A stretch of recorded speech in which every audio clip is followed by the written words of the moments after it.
1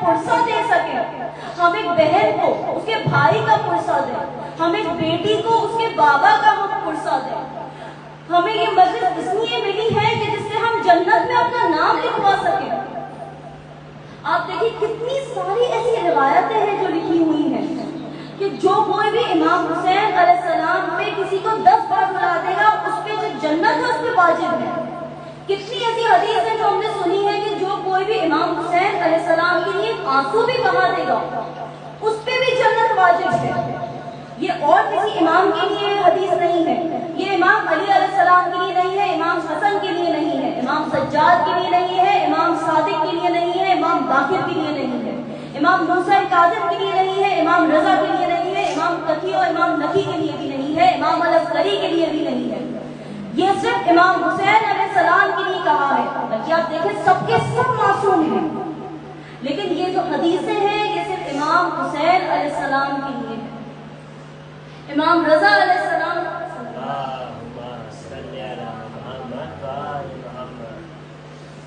امام رضا علیہ السلام نے فرمایا ہے کہ جب بھی تم کبھی بھی کسی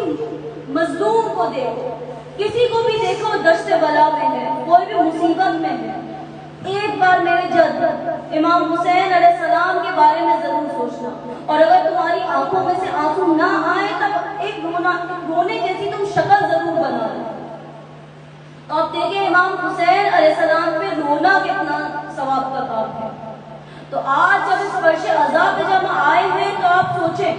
آپ یہ سوچیں کہ ہمارے پاس میں بیوی یہاں پہ کہیں پہ بیٹھی ہوں گی، ہمیں بیوی کو پرسہ دینا ہے۔ یہ جو مجلسیں ہیں یہ ہم لوگ کو بیوی کو نظر کرنی ہے۔ ایک خاتون تھی ہر سال محرم کے اندر امام حسین علیہ السلام کے لیے مجلسیں کرواتی، وہ نابینا تھی۔ اس کے ساتھ میں اس کی جو بہن تھی وہ ہمیشہ اس کا ساتھ دیا کرتی تھی۔ اب ایک برس محرم جب آیا تو اس کی جو بہن ہے اس کا انتقال ہو گیا۔ اب وہ سمجھ نہیں پا رہی تھی کہ میں کس طرح اپنی مجلس تیار کروں، میں کس طرح فرش عذاب بچاؤں۔ وہ کھڑی ہوتی ہے، کہتی ہے یا مولا حسین، میں ہر سال آپ کو مہمان کرتی ہوں، میں ہر سال آپ کی فرش عذاب بچھاتی ہوں، یا مولا حسین میں اس سال مجبور ہوں کہ میں کچھ نہیں کر سکتی ہوں، لیکن مولا حسین اب میرے گھر میں مہمان ضرور ہونا۔ اللہ، مولا حسین نے لوگوں کے گھر بچانے کے لیے خود غریب الوطن ہو گئے۔ جب مدینے کے اندر ولید نے امام حسین علیہ السلام کو بلایا کہ آپ یزید سے بیعت کریں، امام حسین علیہ السلام نے اسے منع نہیں کرا بلکہ آپ نے مدینہ چھوڑ دیا۔ اب لوگ کہتے ہیں کہ مدینہ کیوں چھوڑا؟ دو وجہ دیتے ہیں۔ پہلی کہ آپ کو یہ بات پتا تھی کہ مدینے میں آپ کو قتل کر دیا جائے گا، اس لیے آپ نے مدینہ چھوڑا۔ پر اگر امام حسین کو قتل ہونے کا اگر ڈر ہوتا تو کیا آپ کربلا جاتے؟ آپ کو تو یہ بات شروع سے یہ بات پتا تھی کہ کربلا میں آپ کی شہادت ہوگی، پھر بھی آپ وہاں سے گئے۔ دوسری وجہ، آپ نے مدینہ اس لیے چھوڑا کہ جس سے آپ لوگوں کو بتا سکیں کہ میں نے بیعت نہیں کی اور میں نے مدینے کو چھوڑا، کہ جس سے آنے والے سالوں میں جو فیکٹریاں جو بنی ہوئی تھی، جہاں پہ جھوٹی، جہاں پہ حدیثیں جہاں پہ گڑی جا رہی تھی، وہاں پر ان لوگوں کو موقع نہیں ملے یہ بات کہنے کا کہ امام حسین نے تو بیعت کری تھی، جبھی تو ہم مدینے میں تھے۔ لیکن امام حسین علیہ السلام نے یہ بات قیامت یہ بات واضح کر دی ہے کہ میں نے حسین سے بیعت نہیں کی۔ امام حسین علیہ السلام نے یہ بات کو بتایا کہ میں حسین یزید جیسے کی بیعت کروں گا۔ امام حسین علیہ السلام نے ارادہ کر لیا کہ مجھے مدینہ چھوڑ کے جانا ہے۔ جب آپ نے کیا تو سب سے پہلے آپ رسول اللہ صلی اللہ علیہ وآلہ کہ آپ مزار پہ گئے،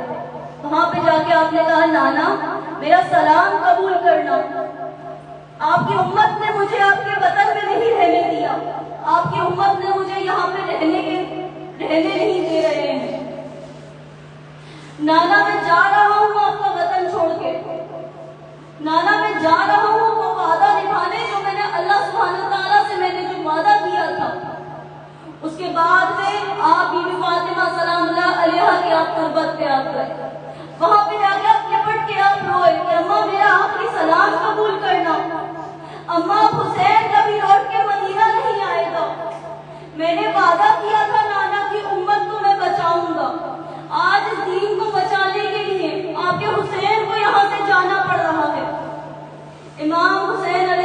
گھر آئے. گھر آ کے اپنے ساری گھر کی عورتوں کو جمع کیا, سارے اپنے مردوں کو جمع کیا اور کہا کہ ہمیں مدینہ چھوڑنا پڑے گا, ہمیں مدینے چھوڑ کے جانا پڑے گا. وہیں پہ بی بی زینب بیٹھی ہوئی تھی, کہتی ہے بھیا حسین میں بھی آپ کے ساتھ میں چلوں گی. بھائی حسین مجھے بھی اپنے ساتھ میں لے چلے. آپ نے کہا زینب تم جا کے عبداللہ سے پہلے اجازت لینا, وہ تمہارے شوہر ہیں. بی بی زینب گھر گئی, گھر جا کے حضرت عبداللہ کے پاس میں جا کے بیٹھی. حضرت عبداللہ نے دیکھا بیوی کی آنکھوں میں آنسو ہیں. آپ نے پوچھا زینب کیا تمہیں کوئی تکلیف ہے؟ آپ نے کہا عبداللہ میرے بھائی وطن چھوڑ کے جا رہے ہیں اور میں ساتھ جانا چاہتی ہوں, میرے کو منع نہ کرنا, میں آپ سے اجازت لینے آئی ہوں. آپ نے فرمایا شہزادی مجھے شرمندہ نہ کریں, آپ کو مجھ سے اجازت کی ضرورت نہیں ہے. جب آپ کا نکاح مجھ سے ہوا تھا آپ کے بابا نے مجھ سے وعدہ لیا تھا کہ جب کبھی بھی حسین وطن چھوڑ کے جائے اور زینب تم سے ساتھ جانے کو کہے تو اسے منع مت کرنا. شہزادی میں مجبور ہوں, میں آپ کے ساتھ نہیں چل سکتا, لیکن میری ایک وصیت ہے کہ میرے 2 بیٹے ہیں اور محمد, ان کو اپنے ساتھ لے جانا. اور اگر حسین پہ کوئی اگر مصیبت آئے, اگر دشت بلا میں پڑے تو میرے دونوں بیٹوں کو ان پہ قربان کر دینا. بی بی زینب امام حسین کے پاس میں گئی. امام حسین علیہ السلام نے فہرست تیار کری. راوی کہتا ہے میں دیکھنے گیا کہ امام حسین علیہ السلام مدینے چھوڑ کے جا رہے ہیں, کیا ماحول ہے. کہتا ہے جب میں وہاں پہنچا تو پورے مدینے میں ایک مایوسی تھی, مانو یہ عرش و فرش سب کہہ رہے ہو کہ یا حسین مدینے چھوڑ کے نہ جائے, یا حسین یہیں رک جائے. میں نے دیکھا بنو ہاشم کے سارے گھر تھے, سب گھروں کے آگے پردے ڈلے ہوئے تھے, وہیں پر ایک اونٹ کھڑے ہوئے تھے جن میں اماریاں لگی ہوئی تھی. امام حسین علیہ السلام بیچ میں کھڑے ہوئے تھے. وہیں پر امام حسین علیہ السلام بیچ میں کھڑے ہوئے تھے اور آس پاس جتنے بھی نوجوان تھے بنو ہاشم کے سب کھڑے ہوئے تھے. ایک دم سے پردہ ہٹا, ایک بیوی آئی, امام حسین علیہ السلام کھڑے ہوئے اور کہا بیٹا قاسم اپنی اماں کو ہماری میں سوار کرے. اس کے بعد میں ایک اور بیوی آئی, کہا بیٹا علی اکبر اماں کو سواری میں بٹھائے. پھر ایک اور بیوی آئی, کہا بیٹا سجاد اپنی اماں کو ہماری میں بٹھائے. پھر جیسے ایک بیوی آئی, ان کے آنے سے پہلے ہی حضرت عباس نے کہا اے مدینے کی عورتوں اپنی نظریں جھکا لو, مطہور کی بیٹی آ رہی ہے. اے مدینے کے مردوں اپنی آنکھیں اپنی ادھر گھما لو, علی کی بیٹی آ رہی ہے. بی بی زینب وہاں پر آئی. کہتے دین عشق کے صرف 2 چیپٹرز ہیں. ایک امام حسین علیہ السلام نے کربلا میں لکھا تھا, دوسرا بی بی زینب نے شام میں لکھا. بی بی زینب اونٹ کے پاس میں آئی, حضرت عباس نے اپنا گھٹنا نیچے لگایا, ایک بازو کو امام حسین علیہ السلام نے پکڑا, دوسرے بازو کو حضرت علی اکبر نے تھاما اور بی بی زینب کو ہماری میں سوار کیا. ایک وہ سفر تھا جب بی بی جب وہاں سے نکلی, اماریاں تھی, بی بی کے ہاتھوں میں کوئی توق نہیں ہے, کوئی زنجیریں نہیں ہے. آج پورا کنبہ بی بی کے ساتھ میں ہے اور ایک 12 محرم آئے گا. جب بی بی جب وہاں پہ کھڑی ہوئی تھی, آج بھی اونٹ ہے پر کوئی اماری نہیں ہے. بی بی وہاں پہ کھڑی ہوئی دیکھتی ہے کہ ایک دم سے یزیدی آ رہا ہے, کہتا ہے میں آپ کو سوار کرواتا ہوں, آپ کیا خبردار مجھے ہاتھ نہ لگانا, میں علی و بطول کی بیٹی ہوں, میرے کو ہاتھ نہ لگانا, ہم خود سوار ہوں گے.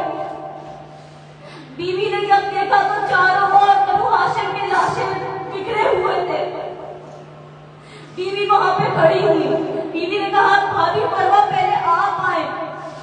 بی بی زینب نے اپنا گھٹنا نیچے رکھا, کسی کی بھی ہمت نہیں تھی کہ بی بی زینب کے ہم پیر رکھ کے چڑھیں گے, کیا ہم شہزادی کے پیر لگا کر چڑھیں گے. پر جلال زینب ہی ایسا تھا کہ کسی کی بھی ہمت نہ ہوئی کہ بی بی زینب سے کچھ کہہ سکے. Be be Zainab